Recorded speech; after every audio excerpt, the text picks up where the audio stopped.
Di dalam sebuah penjara, ada seorang tahanan yang aneh.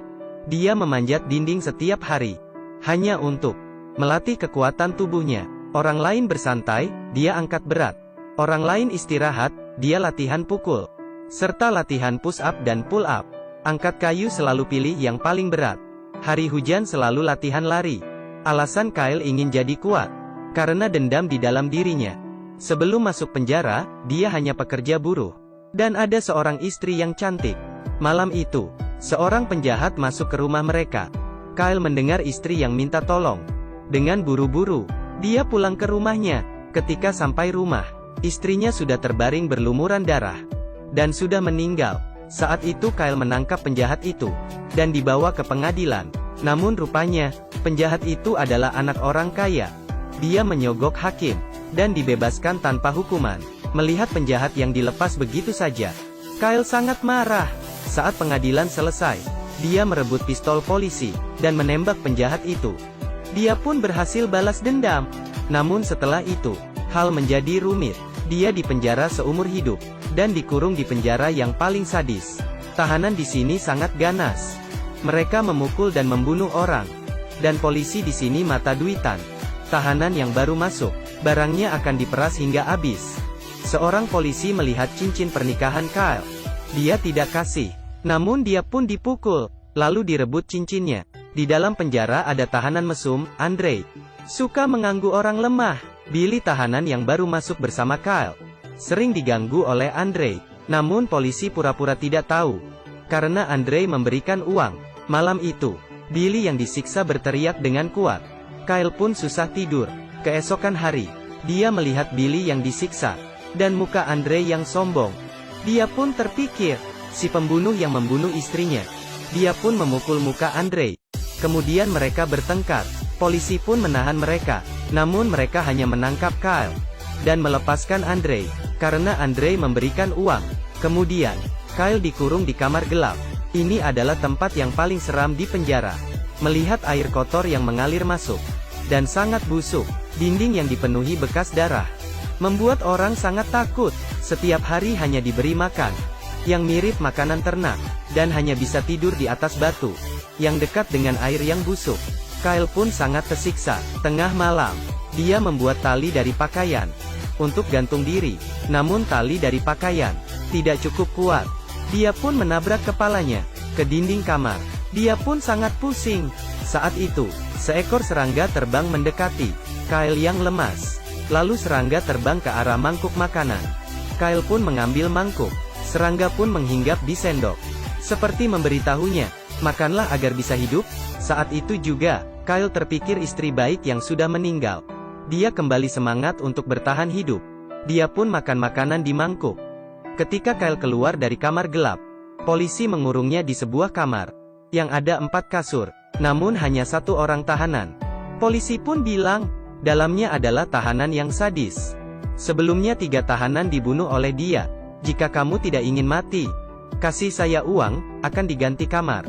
Lalu Kyle pun dimasukkan ke dalam. Dia melihat seorang pria hitam yang seram. Kyle pun ketakutan.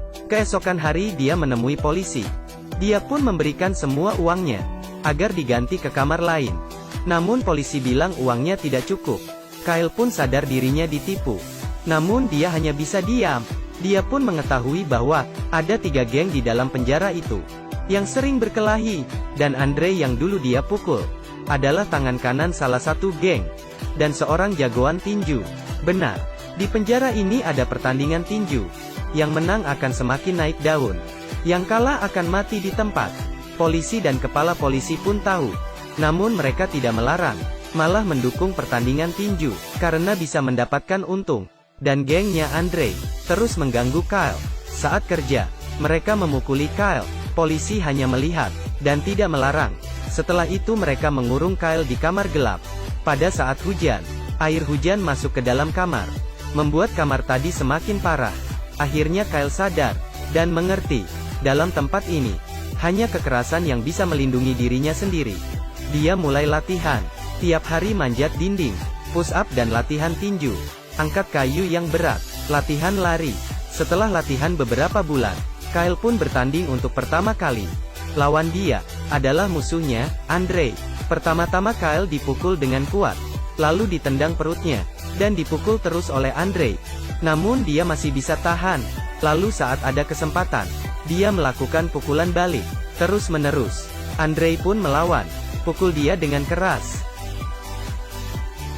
Namun saat Andre bangun kembali, Kyle terus dipukuli. Andre pun melempar dia dengan kuat, dan terjatuh keras di tanah. Lalu dia tendang kepalanya dengan dengkul. Kyle yang dipukul hingga hampir pingsan. Saat dia ingin bangun, ditendang lagi oleh Andre. Lalu Andre menyeret dia, dan menabrak tiang besi dengan keras. Saat itu, Kyle menendang bagian bawah Andre, kemudian naik di atas dia, dan menggigit leher dia dengan kuat.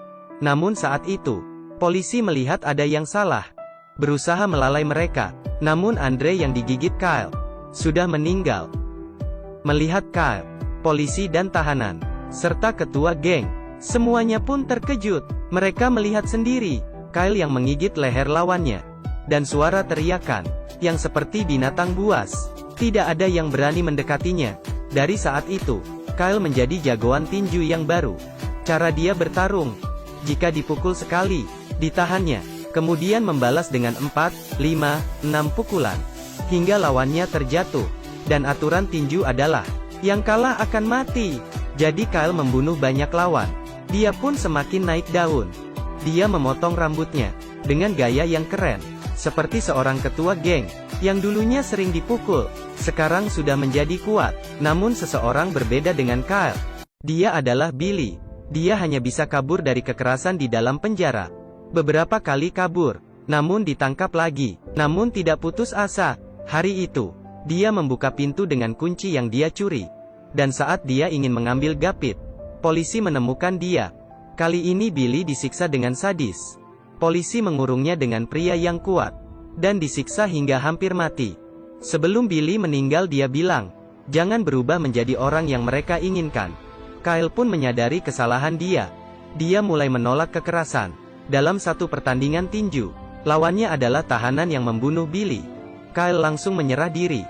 Walaupun dipukul lawan, dia tidak membalas. Hal ini membuat ketua polisi merasa sangat malu di depan tamunya. Dia memerintah polis menangkap Kyle, kemudian diikat, dan memaksa dia untuk bertinju. Jika tidak, maka akan mati di situ. Beberapa hari berlalu, Kyle dijemur di bawah matahari, dan dimandikan di bawah hujan. Kyle pun semakin lemas. Namun dia tidak menyerah. Semua tahanan lain terharu dengan semangat penolakan dia. Mereka pun mulai mengerti. Semua pertandingan tinju di dalam penjara, pemenangnya hanya ketua polisi. Para tahanan hanya sebagai korban. Jadi semua geng pun sepakat untuk tidak mengikuti pertarungan tinju. Kepala polisi pun sangat marah. Dari semangat Kyle, akhirnya penjara menjadi damai, dan polisi tidak berani membunuhnya. Jika dia dibunuh, dia akan menjadi pahlawan. Kyle pun akhirnya dilepas.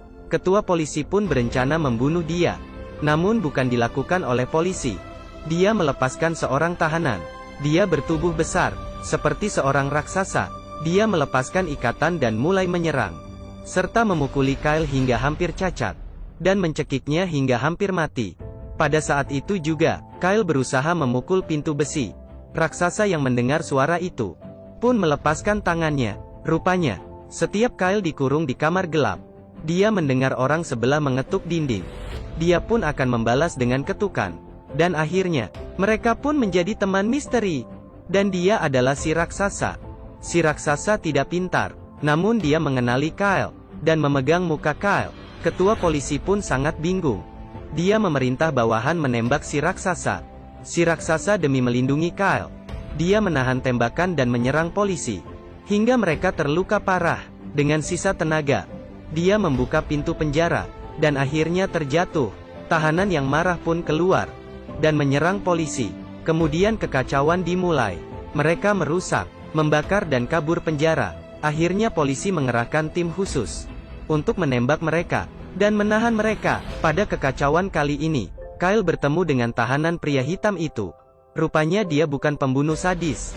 Dia adalah seorang hakim. Orang yang mati di tangan dia adalah penjahat tingkat tinggi.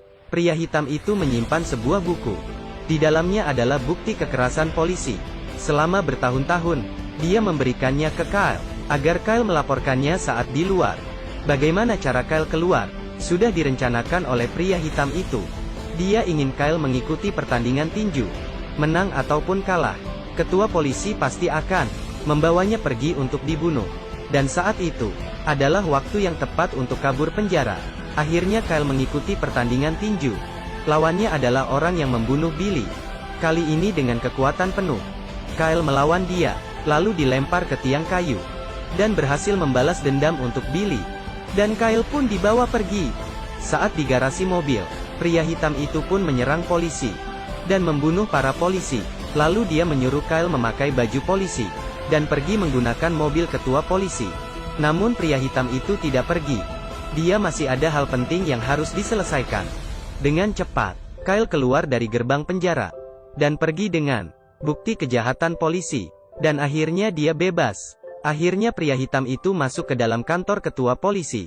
Dia mengeluarkan pisau. Ketika polisi masuk, ketua polisi sudah dibunuh pria hitam. Dan masuk ke neraka. Akhirnya dia menerima karma dia sendiri. Apakah kamu menyukai film ini? Jika suka, jangan lupa kasih like. Dan jangan lupa subscribe.